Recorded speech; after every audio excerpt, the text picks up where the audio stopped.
Hi, I'm Esther. I'm one of the trainers here in Sydney, and today I am going to be giving a rundown about how to set up the new Schiller AED that we'll be using within our scenarios.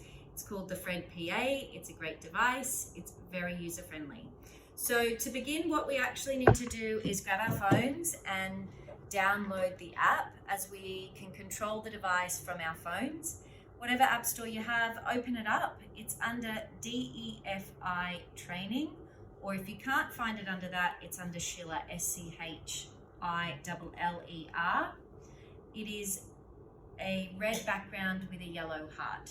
Okay, once that's been completed, we're ready to start. You need to remove the back battery pack, which is located on the back of the device. It's operated by 4 AA batteries, and at the bottom here there is a little white switch. You need to turn that on and it will indicate on by a green light. That is not the case in the live devices. This is just for the training devices.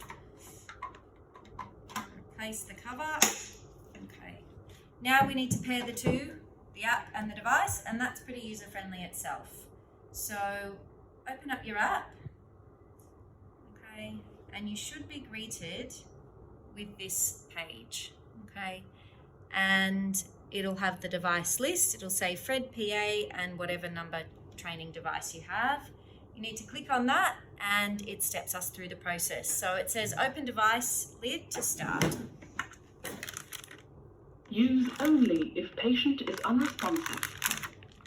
Check electrode connector. I'm just going to pause it right there, which I've done on my phone, and I'll run you through those features. I'll just run through a little bit of the interface. It's very user-friendly. The live device is an automatic shock delivery. Okay, they don't need to press any buttons. Likewise with our training device. 1, apply pads. 2, stand back. 3, continue CPR. This button up here is the repeat button. So in the live devices, it can either change the language or it can repeat the instructions. It is a repeat function on our training devices. Pads, as we all know, okay, they connect here, and the training pads also have the location of the pads on them as well. So that's pretty much it for the actual device itself. The rest is really based around the app and how we can use it.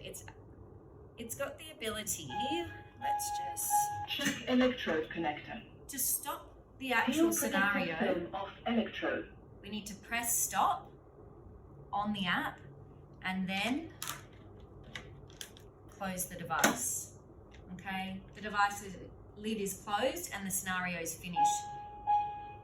This means now that in a scenario, if someone was to come along and close the device, it's not going to stop the scenario you're in. It will open up and continue. Okay, so now we can restart a scenario. We can open the device lid. Use only if patient is unresponsive. So we have the ability to pause. Check electrode connector. Stand clear of patient. Check electrodes are correctly applied. Stand clear of patient. Heart rhythm analysis will be performed. We can pick our shocks, okay? And that's all in that remote function. If we go into the settings, what we have the ability to do is change how the device runs. So the most useful information for us as trainers is the long instructions and the short instructions. And the difference between the two is one instructs them to send for help with 000, the other one doesn't. It also, in the long instructions, tells them to remove clothing. Okay. We can do patient type. That doesn't really change anything on the device per se.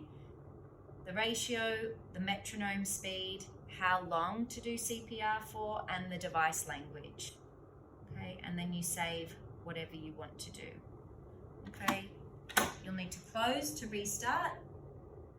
Go to the remote function and run through your scenarios.